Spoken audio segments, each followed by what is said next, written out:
মাননীয় সভাপতি, আমি সবসময় মানুষকে আশার বাণী শুনিয়েছি, কখনো ভয় দেখিয়ে কিছু করা আমি সমর্থন করিনি, কিন্তু আজ আমাকে সেখান থেকে সরে এসে ভয়ঙ্কর কিছু কথা বলতে হচ্ছে।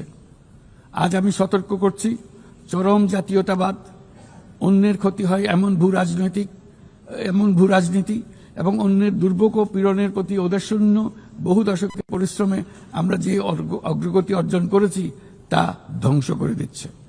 এর সবচেয়ে মর্মান্তিক চিত্র আমরা দেখেছি গাজায়।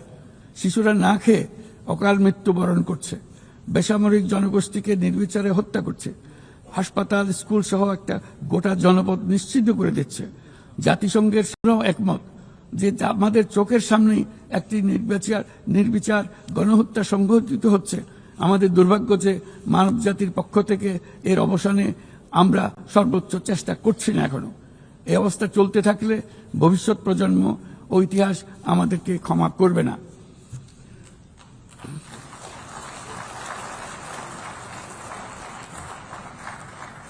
বাংলাদেশের জনগণ এই বিশ্বের বিবেকবান নাগরিকদের পক্ষ থেকে আমি আবারও জোরালো দাবি জানাচ্ছি যে পূর্ব জেরুজালেমকে রাজধানী করে একটি স্বাধীন ফিলিস্তিন রাষ্ট্র গঠনের মাধ্যমে এই সমস্যার দ্বিরাষ্ট্রীয় ভিত্তিক সমাধান এখনই বাস্তবায়ন করতে হবে।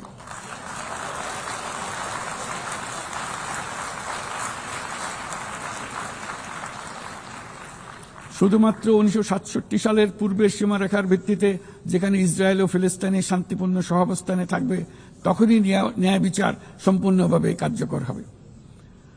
মাননীয় সভাপতি, বাংলাদেশে আমরা বিশ্বাস করি যে আমাদের একটি শান্তির সংস্কৃতি আমরা গড়ে তুলব, যেখানে সর্বস্তরের সহনশীলতা, অহিংসা, সংলাপ ও সহযোগিতার মূল্যবোধ প্রতিষ্ঠিত করা হবে।